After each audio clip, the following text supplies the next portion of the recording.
السلام علیکم ورحمۃ اللہ وبرکاتہ۔ الحمدللہ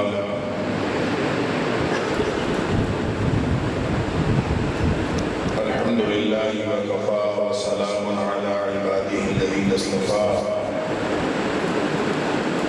اشہد ان لا الہ الا اللہ وحدہ لا شریک لہ واشہد ان محمدا عبدہ ورسولہ صلی اللہ علیہ وآلہ وسلم۔ اللہم صل علی محمد وعلی آل محمد کما صلیت علی ابراہیم وعلی آل ابراہیم انک حمید مجید۔ اللہم بارک علی محمد وعلی آل محمد کما بارکت علی ابراہیم وعلی آل ابراہیم انک حمید مجید۔ اما بعد فأعوذ بالله السميع العليم من الشيطان الرجيم من همزه ونفخه ونفثه بسم الله الرحمن الرحيم إن الدين عند الله الإسلام صدق الله العظيم۔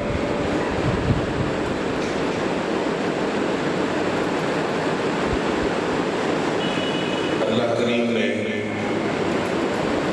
مجھے اور آپ کو ہم سب کو اس دنیا میں امتحان کے لیے بھیجا ہے۔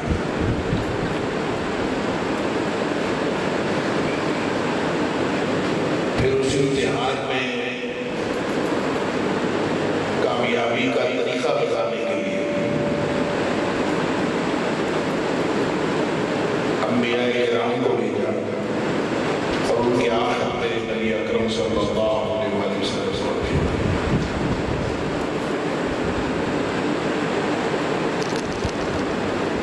جو طریقہ بتایا اس طریقے کا نام اسلام ہے۔ ان الدین عند اللہ الاسلام، بے شک جو دین ہے وہ اللہ کے نزدیک وہ صرف اسلام ہے۔ اب اس اسلام کو تین اعتبار سے جب تک ہم نہیں سمجھیں گے اور اس پر عمل نہیں کریں گے ہم کبھی بھی کامیابی حاصل نہیں کر سکتے۔ کوئی بھی انسان کامیابی حاصل نہیں کر سکتا۔ اس کا سب سے پہلا رخ اور پہلی بات یہ ہے کہ دین و اسلام ہونا چاہیے، اس کے علاوہ کوئی اور دین قبول نہیں ہوگا۔ فَمَن يَبْتَغِ غَيْرَ الْإِسْلَامِ دِينًا فَلَن يُقْبَلَ مِنْهُ، جو دین اسلام کے علاوہ کسی اور دین کو ڈھونڈے گا، کسی اور کو تلاش کرے گا، کسی اور نظریے پر چلے گا، کسی اور طریقے کو اپنا طریقہ بنائے گا، کسی اور طریقے پر زندگی گزارنے کی کوشش کرے گا، تو وہ جو کچھ بھی کرتا رہے فَلَن يُقْبَلَ مِنْهُ، اس سے قطعاً قبول نہیں کیا جائے گا، چاہے اس سے جتنے مرضی محنت کی ہوئی ہو۔ هل أتاك حديث الغاشية وجوه يومئذ خاشعة عاملة ناصبة تصلى نارا۔ اللہ، کیا تمہارے پاس قیامت کی خبر نہیں آئی؟ اس دن وہ چہرے ہوں گے جو ڈرے ہوئے اور محنت کر کے تھکے ہوئے، تصلى نارا حامية، لیکن اس محنت کے باوجود وہ سارے کے سارے جہنم میں آتے ہیں۔ اللہ، فَلَن يُقْبَلَ مِنْهُ وَمَن يَبْتَغِ غَيْرَ الْإِسْلَامِ دِينًا فَلَن يُقْبَلَ مِنْهُ، جتنی مرضی محنت ہو وہ دین اسلام نہیں ہوگا تو وہ کسی صورت کو قبول نہیں ہوگا۔ اب وہ اسلام ہے کیا؟ کس چیز کا نام اسلام ہے؟ کیا جو میرے محلے کی مسجد کا مولوی بتاتا ہے وہ اسلام ہے؟ اگر وہ اسلام ہے، مولوی صاحب کی جو بتائی ہوئی بات اسلام ہے، تو مولوی تو بہت سارے ہیں، مسجد بھی بے شمار ہیں، تو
اس کے لیے میں ایک دو باتیں عرض کرتا ہوں، پھر میں دوسری طرف چلتا ہوں۔ اس کے لیے سمجھنے کے لیے اللہ تعالیٰ مجھے بھی اور آپ کو بھی، ہم سب کو سمجھ بھی عطا فرمائے، ہم سب کو ہدایت پر قائم رکھے، اللہ تعالیٰ عمل کی توفیق دے۔ اللہ فرماتا ہے ان الدین عند اللہ الاسلام، دین کس کا ہے؟ دین اللہ کا۔ اور وہ کہتا ہے کہ وہ جو دین ہے وہ اسلام سے بس، اس کے علاوہ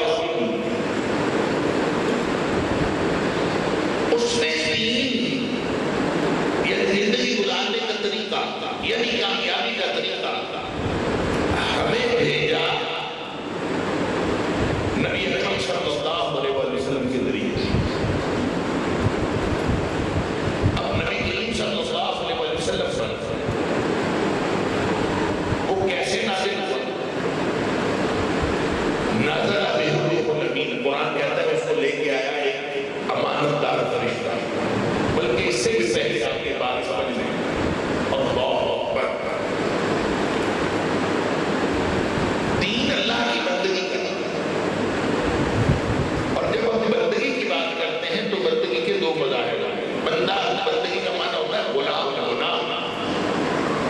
ہم تو بندگی کوئی عبادت سمجھتے ہیں، اور عبادت 5 وقت نماز پڑھ لی تو عبادت ہو گئی، 7 روزے رکھ لیے تو عبادت ہو گئی، جو زکات دے لی اگر صاحب نصاب ہے تو ہو گئی، اگر استطاعت ہے تو پھر حج کر لیا، عبادت ہو گئی۔ عبادت چند ریچولز کا نام ہوتا ہے، چند اعمال کا نام ہوتا ہے جو سر انجام دینے ہوتے ہیں، وہ عبادت ہوتی ہے۔ اللہ نے اس مقصد کے لیے پیدا کیا ہے، وہ عبادت نہیں ہے، وہ عبدیت ہے۔ وَمَا خَلَقْتُ الْجِنَّ وَالْإِنسَ إِلَّا لِيَعْبُدُونِ، میں نے جنوں اور انسانوں کو اس لیے پیدا کیا ہے کہ یہ میرے عبد بنے، لِيَعْبُدُونِ، میری بندے بنے۔ اور میں نے لفظ بولا ایک عبدیت اور ایک عبادت۔ عبدیت اور عبادت دونوں کا مادہ عبد ہے، لیکن جب ہم اردو میں استعمال کرتے ہیں عبادت اور عبدیت تو دونوں کی مفہوم میں فرق ہے۔ دونوں کا معنی عبد ہے۔ عبد کا معنی کیا ہوتا ہے؟ عبد کا معنی ہوتا ہے غلام۔ اللہ نے اس لیے پیدا کیا کہ سارے انسان سے غلام بنا، اور غلام کیا ہوتا ہے؟ غلام وہ ہوتا ہے جس کا اپنا کچھ بھی نہیں ہوتا، جس کا اپنا جسم بھی اس کی ملکیت نہیں ہوتا، اس کا جسم بھی مالک کی ملکیت۔ مالک کہے کہ سو جا تو سو جاتا ہے، مالک کہے اٹھ جا تو اٹھ جاتا ہے، مالک کہے کھانا کھا لے، مالک دے دے کھانے کو تو کھا لیتا، نہ دے تو نہ صحیح۔ اللہ اکبر، انسان کو عبد بنایا اس نے، عبد ہے، لیکن عبدیت رب کے لیے پیدا کیا ہے، عبدیت عبد کے لیے پیدا نہیں کیا کہ لوگوں کی غلامی کرتا پھرے، اللہ کی غلامی کرے، اس لیے پیدا کیا۔ وما خلقت الجن الا ليعبدون وما خلقت الجن والانس الا ليعبدون، میری بندگی۔ اب اس بندگی کے جب کوئی شخص کسی کی بندگی کرتا ہے، غلامی کرتا ہے، تو اس کے دو مظاہر ہوتے ہیں عام طور پر۔ عمل دو مظاہر ہو سکتے ہیں۔ ایک مظہر یہ ہے کہ جس کی غلامی کرنی ہے وہ کوئی حکم دے دے تو خادم یا غلام اس کے حکم کی تعمیل کر لے، تو غلامی، یہ بھی ایک غلامی کی قسم ہے، غلامی کا ایک مظہر ہے۔ اور دوسرا مظہر یہ ہوتا ہے کہ مالک جو جو کرے، بندہ یا غلام اس کے پیچھے پیچھے وہ کرتا ہے، جو اس نے کیا ہے وہ یہ کرتا ہے، اس کو فالو اس کے پیچھے چلتا ہے۔ یہ بھی غلامی کا ایک طریقہ ہے کہ اس کے پیچھے پیچھے چلتا ہے۔ شریعت کی زبان میں اطاعت حکم کو، بات مان لینے کو شریعت کی زبان میں اطاعت کہتے ہیں۔ تعمیل حکم کا نام اطاعت ہے، اور جو شریعت کی زبان میں اتباع ہے۔ اتباع نقش قدم پر چلنے کا نام ہے، اطاعت تعمیل حکم کا نام ہے۔ دونوں عبادت کے مظہر ہیں۔ اب کرنی وہ عبادت کس کی ہے؟ یعنی وہ عبدیت کی ہے۔ میں عرض کر رہا ہوں کہ عبدیت اور عبادت میں فرق یہ ہے کہ عبادت تو وہ چند اعمال ہوتے ہیں، وہ سیٹ آف ریچوئل جو بتا دیا جاتا ہے، اس کا نام عبادت ہے۔ عبدیت غلامی ہوتی ہے، اور وہ 24 گھنٹے ہوتی ہے، وہ ہفتے کے 7 دن ہوتی ہے، وہ مہینے کے 30 دن ہوتی ہے، وہ سال کے 12 مہینے ہوتی ہے، وہ پوری زندگی ہوتی ہے۔ اللہ نے ہمیں عبدیت کے لیے پیدا کیا ہے۔ یہ نہیں ہے کہ نماز پڑھ دی ہے تو اس کے بعد تمہاری غلامی عبادت ختم ہو گئی، نہیں۔ فَإِذَا قُضِيَتِ الصَّلَاةُ فَانتَشِرُوا فِي الْأَرْضِ وَابْتَغُوا مِن فَضْلِ اللَّهِ وَاذْكُرُوا اللَّهَ كَثِيرًا لَعَلَّكُمْ۔ باہر نہیں جاؤ گے، اپنے کاروبار کے اڈے میں بیٹھو، اپنی نوکری کرو، جو کرنا ہے کرو۔ عبادت کو کرنے کے بعد جب باہر نکلے ہیں، عبادت ختم ہوئی ہے، عبادیت ختم نہیں ہوئی۔ مسجد سے نکلے تو عبادت کر لی، اب باہر نکل کے عبادیت تو ختم نہیں ہوئی۔ لہذا وہاں بھی اللہ کو یاد رکھنا ہے، وَاذْكُرُوا اللَّهَ كَثِيرًا لَعَلَّكُمْ تُفْلِحُونَ۔ اپنی نوکری کر رہے ہو تو بھی اللہ کو یاد رکھو، کاروبار کر رہے ہو تو اللہ کو یاد رکھو، گھر جا رہے ہو تو اللہ کو یاد رکھو، محفل میں بیٹھے ہو تو اللہ کو یاد رکھو، اکیلے بیٹھے ہو تو اللہ کو یاد کرو۔ جب پوری زندگی اس طرح بناؤ گے ہوئی عبادیت ہوگی۔ اور میں نے عرض کیا، یا اس کی بات مان لینا عبادیت ہے، اور یا اس کے پیچھے چلنا، فالو کرنا نہیں ہے۔ اب بندگی اللہ کی انسانوں نے کس کی کرنی ہے؟ اللہ حکم دے، عرش سے حکم آ جائے، چاہے فرشتہ آ کر بتا دے، چاہے نبی اکرم صلی اللہ علیہ وسلم کے ذریعے سے بتا دیا جائے کہ اللہ یہ فلاں حکم دے رہا ہے، ہم اس کی تعمیل کرنا شروع کر دیں، تو یہ کیا ہوگا؟ اطاعت۔ اطاعت اللہ کی ہو سکتی، اللہ کی اتباع نہیں ہو سکتی۔ کیوں نہیں ہو سکتی؟ اس لیے کہ اللہ نظر نہیں آتا۔ لا تدرکوا الابصار وهو یدرک الابصار۔ وہ آنکھیں دیکھ نہیں سکتی، تو جب اللہ نظر ہی نہیں آتا، وہ ہم اس کو دیکھ نہیں سکتے، تو نہ ہمیں پتا اللہ کا قدم کہاں، نہ ہمیں پتا اللہ کا نقش قدم کہاں، نہ ہم اللہ کے نقش قدم پر چل سکے۔ اس کا مطلب ہے اتباع اللہ کی ہو ہی نہیں سکتی۔ جب اللہ کی اتباع نہیں ہو سکتی تو ہم اگر پوری صلاحیت لگا لیں اللہ کی بندگی کرنے کی، تو ہم زیادہ سے زیادہ اطاعت نہیں کر سکتے۔ اس کا مطلب ہے کہ اگر نبی کریم صلی اللہ علیہ وسلم اس دنیا میں تشریف نہ لاتے اور انسان اللہ کی بندگی کرنا چاہتا تو زیادہ سے زیادہ اپنی پوری صلاحیت کی لگا دیتا، تو وہ زیادہ سے زیادہ آدھی بندگی کر سکتا تھا، یعنی صرف اطاعت کر سکتا تھا، اتباع تو کر نہیں سکتا۔ اس لیے اللہ نے فرمایا لقد من اللہ علی المؤمنین اذ بعث فیہم۔ اللہ نے احسان کیا کہ نبی کریم صلی اللہ علیہ وسلم عطا فرمایا، قل ان کنتم تحبون اللہ، اے حبیب صلی اللہ علیہ وسلم آپ اعلان فرما دیجئے تم میں سے جو اپنا آپ کے ساتھ محبت کا تعلق رکھتا ہے، جو بندگی کے مظاہر ہوتے ہیں وہی محبت کے مظاہر ہوتے ہیں۔ اس لیے کہ والذین آمنوا اشد حبا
جس نے نبی پاک صلی اللہ علیہ وسلم کی اطاعت کر لی فقد اطاع اللہ، اللہ کا حق اطاعت ادا ہو جائے۔ اب اطاعت بھی نبی پاک صلی اللہ علیہ وسلم کی اور اتباع بھی نبی کریم صلی اللہ علیہ وسلم کی۔ اللہ نے وہ جو دین تھا دین اسلام، وہ نبی اکرم صلی اللہ علیہ وسلم کی طرف نازل کیا، نازل بہ الروح الامین، دین اللہ کا بھیجنا تھا انسانیت کی طرف، لہذا وہ دین لے کے بھیجا جبریل کو، نازل بہ الروح الامین، جبریل لے کے آیا۔ اللہ نے یہ نہیں فرمایا جبریل لے کے آیا، فرمایا روح الامین لے کے آیا۔ وہ جبریل، وہ جو امانت دار فرشتہ ہے تو لے کے آیا۔ جو فرشتہ ہوتا ہے وہ کون ہوتا ہے؟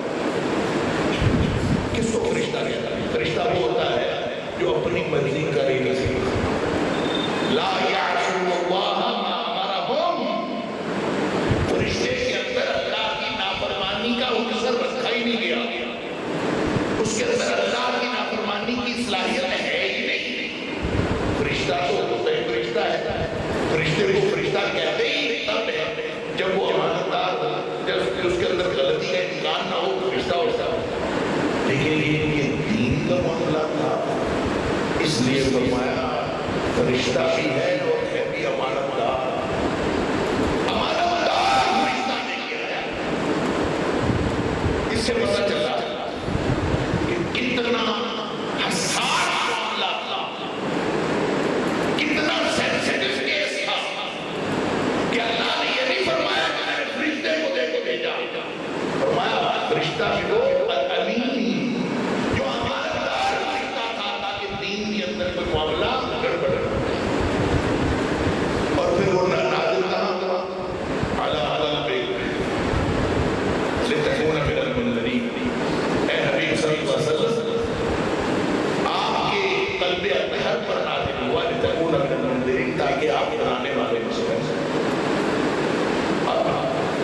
دین اللہ کا لے کے آنے والے حضرت جبریل امین، اور لا کے رکھا کہا، نہ مدینے میں رکھا، نہ مکے میں رکھا، نہ کعبے میں رکھا، نہ مسجد نبوی میں رکھا، علی قلبک،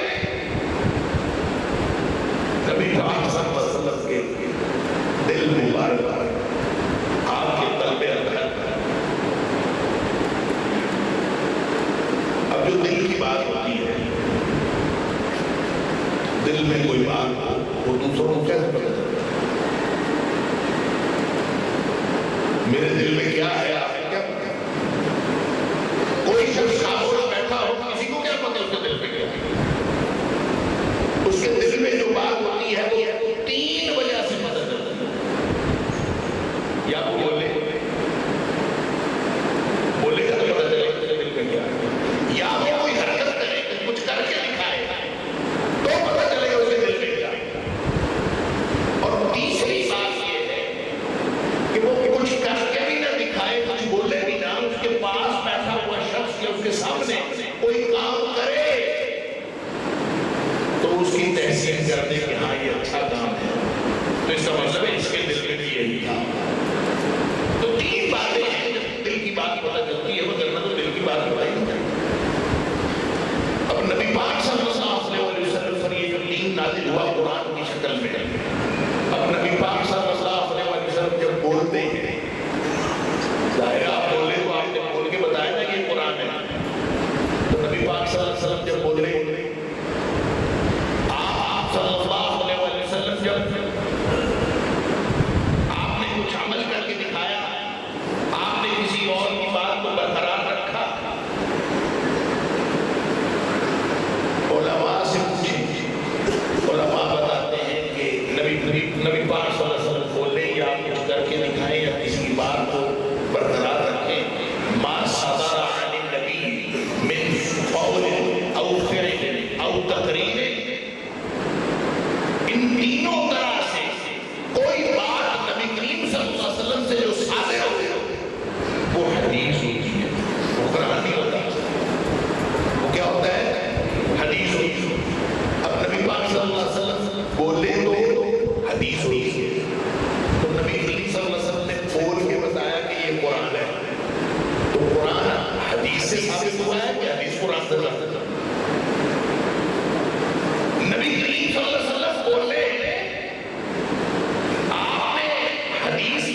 نبی پاک صلی اللہ علیہ وسلم نے نہیں کیا.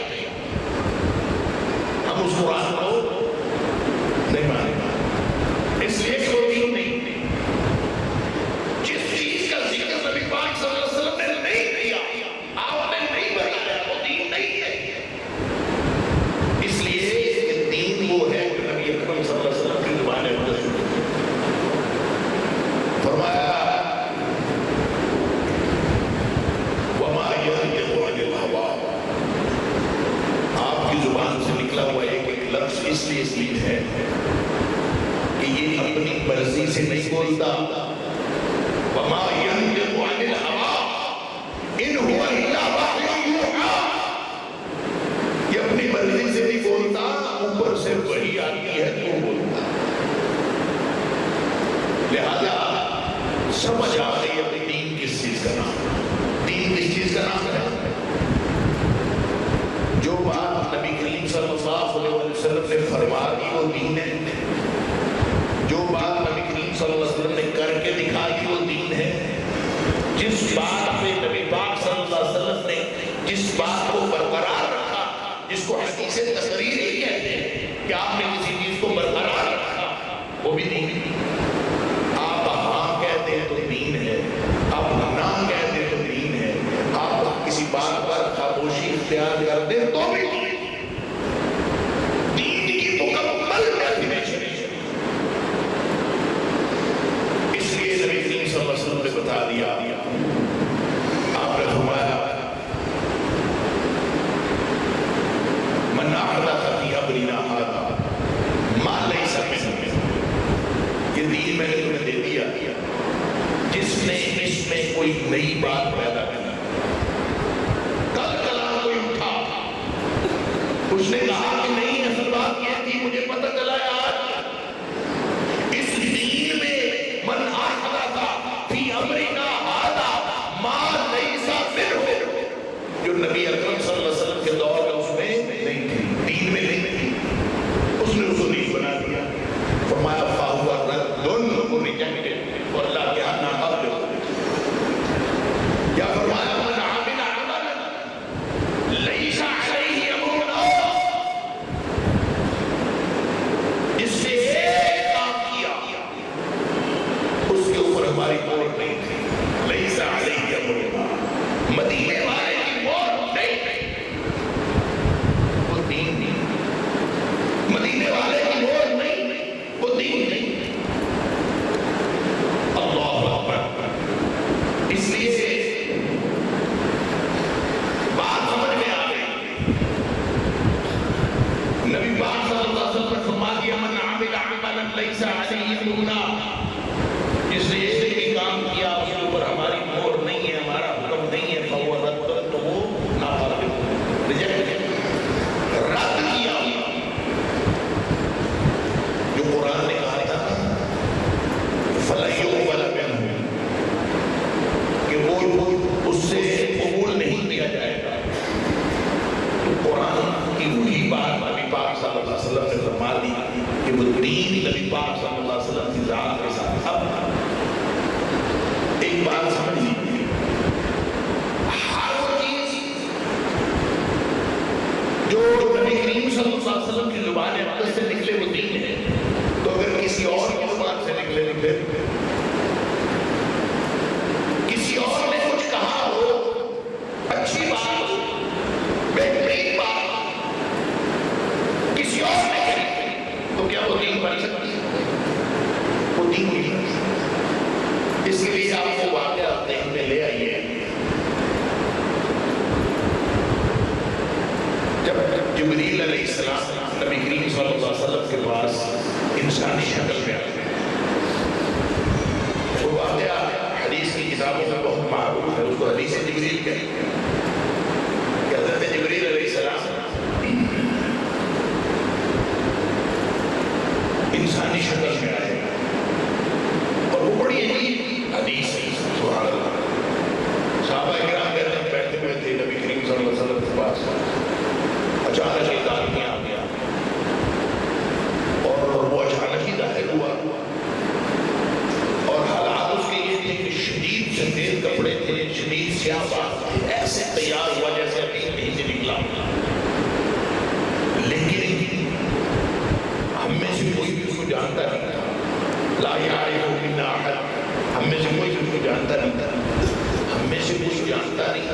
مسئلہ تھا کہیں دور سے آیا، لیکن اس کی تیاری سے پتہ لگتا تھا قریب سے آیا. ہم حیران یہ کون ہے. خیر وہ آیا، آ کے وہ بیٹھ گیا. نبی پاک صلی اللہ علیہ وسلم نے سوال کیا، اخبرنی عن الایمان، اخبرنی عن الاسلام، اخبرنی عن الاحسان، اخبرنی عن الساعة، اخبرنی عن اشراطها. مختلف سوالات کیے. مجھے ایمان کے بارے میں بتائیے، اسلام کے بارے میں بتائیے، احسان کے بارے میں بتائیے، قیامت کے بارے میں بتائیے، قیامت کی نشانیوں کے بارے میں سوالات. نبی کریم صلی اللہ علیہ وسلم اس کے جواب آتے ہیں. صحابی کہتا ہے کہ جب بھی نبی پاک صلی اللہ علیہ وسلم اس کے سوال کا جواب دیتے تھے نا، وہ آگے سے کہتا تھا صدقتا، کیا آپ نے ٹھیک کہا. کہتے ہیں ہم حیران، وعجبنا لنا، ہم حیران. پہلے وہ ہے اٹھ کے آیا کہاں سے ہے، شدید سفید کپڑے اور شدید سیاہ بات، ایسے عظیم جیسے تیار ہو کے نکلا ہے. یعنی دور سے آیا ہوتا تو اس کے اوپر آثار سفر ہوتے، قریب سے آیا تو ہمیں سے کوئی جانتا ہوتا. دونوں باتیں نہیں میں حیران. اب سوال جب وہ کرتا ہے نبی پاک صلی اللہ علیہ وسلم جواب دیتے تو آگے سے کہتا ہے آپ نے ٹھیک کہا ہے. تو کہتے ہیں ہم حیران. یسأل و یصدق، کیسا آدمی ہے، سوال بھی کرتا ہے اور تصدیق بھی کرتا ہے. اگر اس کو معلوم نہیں تھا تو پھر تصدیق کیسے کرتا ہے، اور اگر اس کو پہلے ہی معلوم تھا تو پھر سوال کیوں کرتا ہے. پہلے ہی معلوم تھا تو سوال کیوں کرتا ہے. اگر معلوم نہیں تھا اور سوال کر کے پھر تصدیق کیسے کرتا ہے. یہ تو وہ کہتا ہے جس کو پتا ہوتا ہے. حیران. بہرحال حیرتوں کی داستان ہے یہ پوری حدیث. کسی نے پوچھا نہیں نبی پاک صلی اللہ علیہ وسلم، دیکھیں یہاں سے آداب تعلیم، کسی نے سب خاموش، حیران لیکن خاموش. حضرت عمر فاروق رضی اللہ تعالیٰ عنہ فرماتے ہیں پھر وہ آدمی چلا گیا اور لبثت ملیہ میں کچھ دیر بیٹھا رہا. خود نبی پاک صلی اللہ علیہ وسلم نے پوچھا یا عمر اتدری من السائل، عمر تمہیں پتہ ہے یہ سائل کون تھا. عمر فاروق رضی اللہ تعالیٰ نے عرض کیا اللہ و رسول عالم، مجھے تو نہیں معلوم، اللہ کو معلوم ہے، اللہ کے رسول صلی اللہ علیہ وسلم جان کیا مجھے کچھ نہیں معلوم. نبی کریم صلی اللہ علیہ وسلم فرمایا یہ جبریل تھے، اتاکم لیعلمکم دینکم، دین ان الدین عند اللہ الاسلام، دین اللہ کا ہے.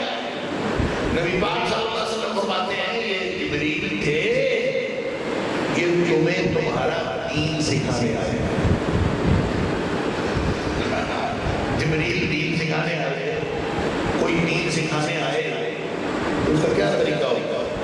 یہی طریقہ ہوتا ہے جیسے آپ نے مجھے کرسی میں بٹھا دیا کہ چلو بھائی تعارف کرا دیا، اس کا نام اماد ہے، تو یہ آیا ہے، چلو اس کی بات سنو. میں نے بات مانی. نبی پاک صلی اللہ علیہ وسلم یہ کر دیتے، تعارف کرواتے صاحب کہ جبریل آیا ہے کہ تمہیں تمہارا دین سکھانے آیا ہے، چلو بھائی جبریل دین سکھاؤ. جبریل تقریر کرتے بتاتے ایمان یہ ہوتا ہے، احسان یہ ہوتا ہے، اسلام یہ ہوتا ہے، قیامت کی نشانیاں یہ بتاتے چلے جاتے. دین سکھانے کا ایک طریقہ تو یہ تھا. حیرتوں کی داستان بنانے کی کیا ضرورت تھی؟ وہ ضرورت یہ تھی کہ جبریل اگر تقریر کر کے کئی تقریریں بھی کر کے چلا جانا تو وہ دین نہ بنتا. دین اس وقت بننا تھا جب وہ نبی پاک صلی اللہ علیہ وسلم کی زبان جمع سے نکلنا تھا. جبریل کی زبان سے نکلا ہوا لفظ دین نہیں ہے. نبی اکرم صلی اللہ علیہ وسلم کی زبان جمع سے نکلا ہوا لفظ دین ہے. لہذا اس نے سارے الفاظ نبی پاک صلی اللہ علیہ وسلم کی زبان جمع سے نکلوائے. نبی پاک صلی اللہ علیہ وسلم سے اس نے کہلوایا تو دو دین بنا. دین سکھانے جبریل آیا تھا، کہلوایا نبی اکرم صلی اللہ علیہ وسلم سے، اس لیے کہ اب اتھارٹی جبریل نہیں ہے، اتھارٹی صرف نبی اکرم صلی اللہ علیہ وسلم ہے. جبریل کے کہنے سے بنتا، میرے بیٹے کے مولوی کے کہنے سے نہیں بن جاتا. ہم نے دین کو کیا سمجھا؟ وہ کہتے ہیں مسئلہ میں بتاتا ہوں، لال کتاب میں لکھا. کہتے ہیں کون سی کتاب؟ لال کتاب کدھر ہے؟ پین پڑی اور دین کو ہم نے وضاحت بنایا. بھائی دین شیخ ہے جس پر مدینے والے کی نبی اکرم صلی اللہ علیہ وسلم کی بات آئی، بس اس وقت اس کے بعد زبانیں گویا نہیں چاہیے. نبی پاک صلی اللہ علیہ وسلم نے جو بات فرما دی وہ دین ہے. اب وہ دین نبی کریم صلی اللہ علیہ وسلم نے فرمایا قال اللہ وقال الرسول، قال اللہ وقال الرسول. وہ امام ابو حنیفہ رحمہ اللہ بتائے تو دین ہے. شافعی امام شافعی علیہ الرحمہ بھی کہیں قال اللہ وقال الرسول تو دین ہے.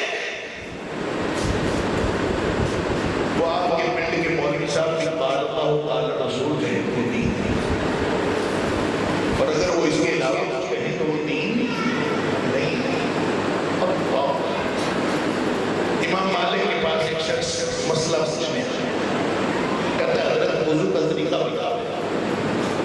وہ کہتے ہیں تیرا سوال غلط ہے، تیرا سوال ٹھیک کر، تیرا سوال غلط ہے. وہ حیران ہو گیا، حضرت مجھے وضو کا طریقہ پتہ کرنا ہے، آپ کہتے ہیں سوال غلط ہے. میں پھر پوچھا وضو کا طریقہ بتا دے، سوال غلط ہے. وضو کا طریقہ بتا دے، سوال غلط ہے. پریشان میرا سوال کیسا ہے؟ امام مالک نے فرمایا سن، تو مجھ سے یہ سوال کر کہ نبی اکرم صلی اللہ علیہ وسلم کا وضو کرنے کا طریقہ کیا تھا. میں کون ہوتا ہوں تمہیں وضو کا طریقہ بتانے والا؟ وضو کا طریقہ وہ ہے جو نبی پاک صلی اللہ علیہ وسلم کا. لہذا یہ سوال اب اگر میں اور آپ بھی اپنے سوالات بدل لیں، اپنے اپنے علماء سے پوچھیں، اپنے اپنے محلے کے علماء سے پوچھیں، اپنے اپنے گاؤں کے اس عالم سے پوچھیں جس عالم پر اعتماد ہے. لیکن سوال یہ نہیں پوچھنا کہ مولوی صاحب ہمیں اس موقع پر کیا کرنا ہے. سوال یہ پوچھنا ہے اس موقع پر نبی کریم صلی اللہ علیہ وسلم کیا کرنا. بس یہ سوال پوچھے.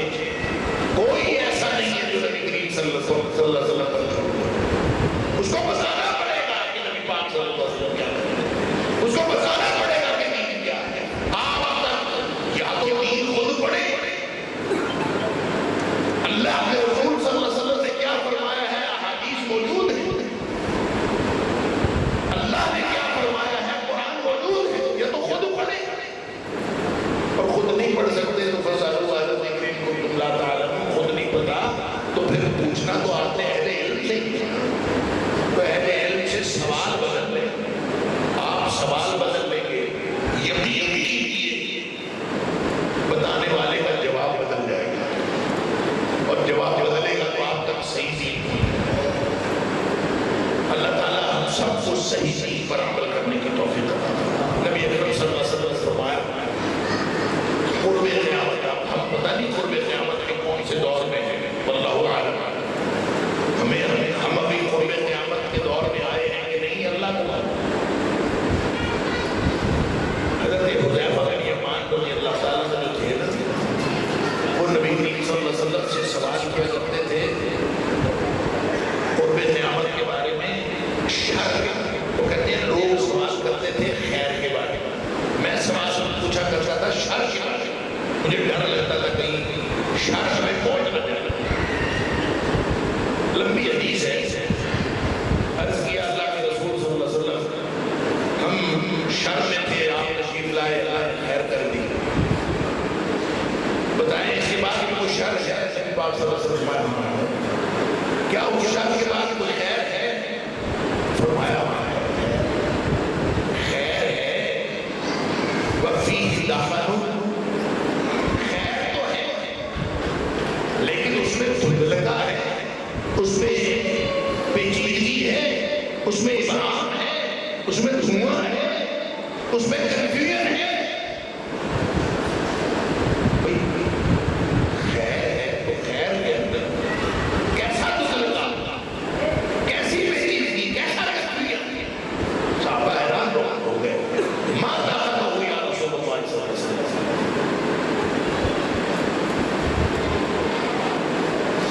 اللہ کے رسول صلی اللہ علیہ وسلم اس میں دخل کیسا، پیچیدگی کیسی، دھندلتا کیسا. نبی پاک صلی اللہ علیہ وسلم نے فرمایا سن لیجیے. نبی کریم صلی اللہ علیہ وسلم نے فرمایا خیر دھندلگی والا ہے، دخل والا ہے، دھوئے والا، پیچیدگی والا، ابہام والا خیر وہ یہ ہے کہ ائمۃ یہدون، لوگ ہدایت کا کام کر رہے ہوں گے، جلسے ہو رہے ہوں گے، تقریریں ہو رہی ہوں گی، پیشوا پیشوائیاں کر رہے ہوں گے، قیادتیں قائدین قیادتیں کر رہے ہوں گے، اور لوگوں کو ہدایت کا جو کام ہے وہ کیا جا رہا ہوگا، رہنمائی دی جا رہی ہوگی. ائمۃ یہدون، لوگ رہنمائی کر رہے ہوں گے بغیر ہدی، لیکن وہ میری لائی ہوئی ہدایت نہیں ہوگی. لوگ پتہ نہیں کہاں سے ہدایت لا کے لوگوں کو بتا رہے ہیں. یہ تو دھندلکے والا خیر ہے. ہمیں نہیں پتا کہ ہم دھندلکے والے خیر میں یا اس کے بعد آنے والے شر کے دور میں ہے. اللہ کو معلوم ہے. جو اس کے بعد آنے والا شر کا دور ہے اس کے بارے میں حضرت پاک صلی اللہ علیہ وسلم دعاء الی ابواب جہنم، جو لوگ دعوت کا کام کر رہے ہوں گے وہ جہنم کے دروازوں کی طرف بلا رہے ہیں.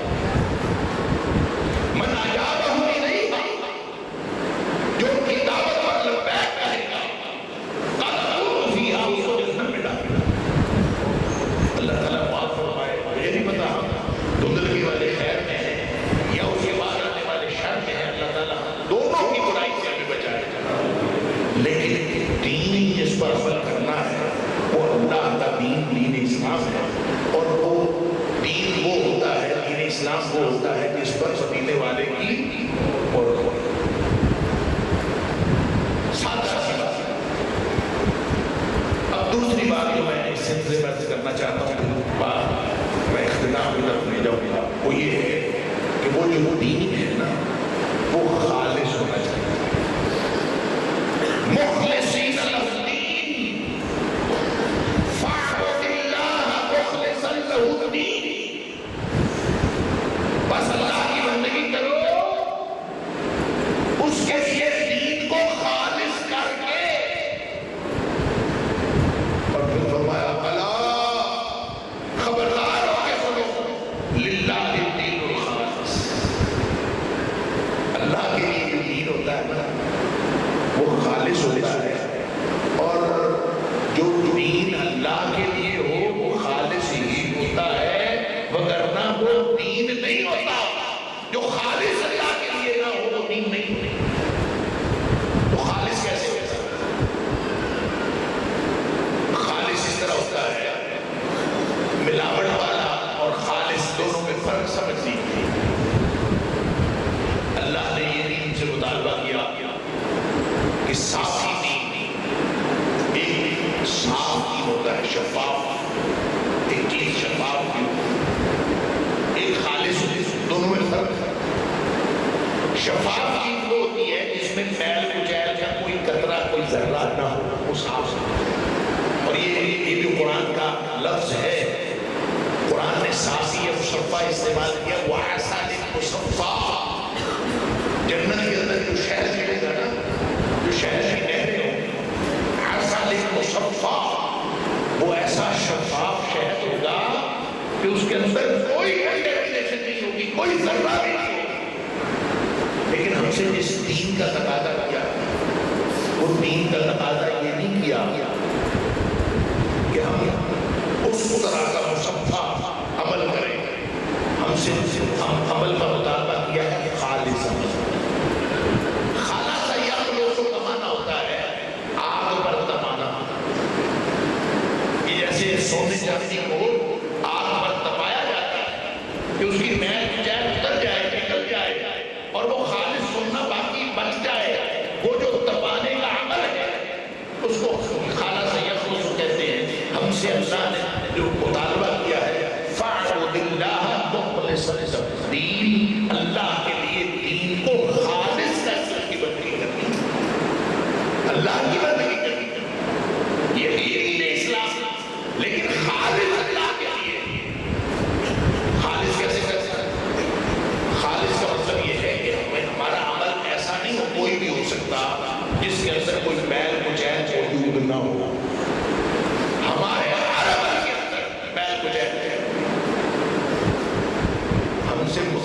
جس طرح عمل کرنے کا ہے اس طرح اس عمل کو خالص کرنے کا بھی ہے.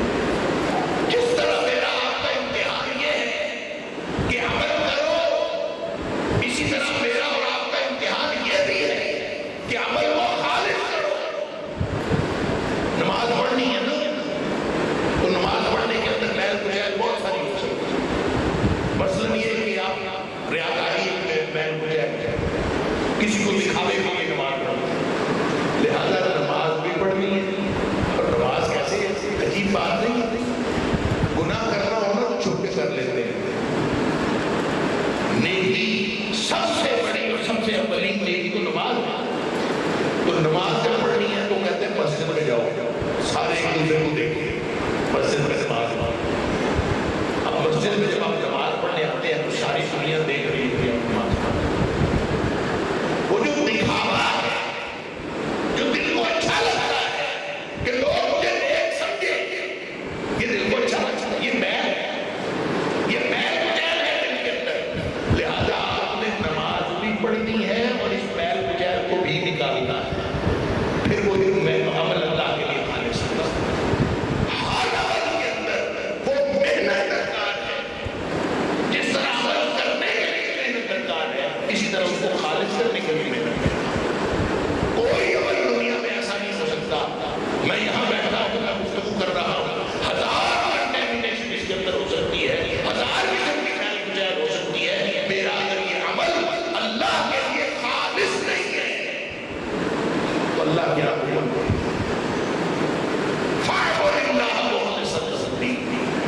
میرے اگر کوئی اپنے مقاصد اس کے اندر شامل ہوئے تو میرے مقاصد اس میں ہوں گے. پھر وہ جو ملاوٹ والا دین ہے، ملاوٹ والا عمل ہے، وہ اللہ پسند نہیں ہے.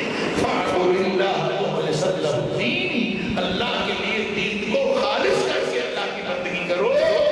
الا للہ الدین الخالص. اللہ کے لیے دین تو ہوتا ہی خالص ہے. لہذا اپنے اپنے دلوں کو ٹٹول لیجیے، اپنے دلوں کا آج سے محاسبہ کر لیجیے. وہ جو تھوڑی بہت بھی ملاوٹ ہوتی ہے نا، ایسا نہیں ہے کہ اس سے آدمی کا عمل کا اجر کم ہو جاتا ہے. ایسا نہیں، یعنی کوئی عمل کیا تو خالص نہیں تھا تو اس سے اجر کم نہیں ہوتا، بلکہ وہ عمل ریجیکٹ ہو جاتا ہے. اجر کم ہونا تو بہت چھوٹی سزا ہے، عمل ریجیکٹ ہو جاتا ہے. اللہ اکبر. نبی اکرم صلی اللہ علیہ وسلم نے فرمایا، مجھے جو سب سے زیادہ تم سے خوف ہے، اِنَّ أَخْوَفَ مَا أَخَافُ عَلَيْكُمْ، جس بات کا مجھے سب سے بڑا سب سے زیادہ خوف ہے تمہارے بارے میں، وہ ہے الشرک الأصغر، وہ چھوٹے شرک کا مجھے. صحابہ حیران ہوئے، اللہ کے رسول صلی اللہ علیہ وسلم چھوٹا شرک کیا ہے؟ نبی کریم صلی اللہ علیہ وسلم ریاکاری، لوگوں کو دکھلا کے عمل کرنا، دکھلانے کے لیے عمل کرنا. فرمایا قیامت والے دن جب یہ دکھلاوا کرنے والے، ریاکاری کرنے والے، لوگوں کو دکھا کے عمل کرنے والے اور لوگوں سے تعریف کے یا لوگوں سے مفادات کے، لوگوں سے فائدے کے توقع کے ساتھ عمل کرنے والے.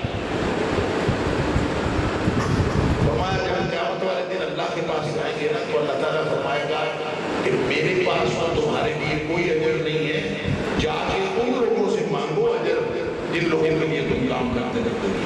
اور میرے پاس کوئی اجر نہیں. ایک شخص آیا، حضرت ابو ہریرہ رضی اللہ تعالیٰ فرماتے ہیں، نبی کریم صلی اللہ علیہ وسلم کے پاس وہ آگے کہتا ہے، اللہ کے رسول صلی اللہ علیہ وسلم، ایک آدمی نے جہاد کیا اور وہ اس میں جہاد کرتے ہوئے اللہ کی رضا چاہتا ہے اور ساتھ اس کو تھوڑا سا یہ بھی ہے کہ میری شہرت بھی ہو گئی. یعنی اصل میں وہ اللہ کی رضا کے لیے جہاد کر رہا ہے، شہرت بھی ہو جائے، لوگوں کا تذکرہ ہو جائے کہ یار بڑا مجاہد ہے اور بڑا سرما ہے، لوگ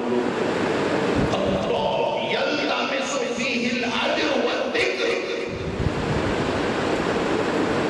کرتا وہ نیکی کے لیے جہاد کرتا ہے، یلتمس فیہ الاجر اللہ سے اجر بھی چاہتا ہے،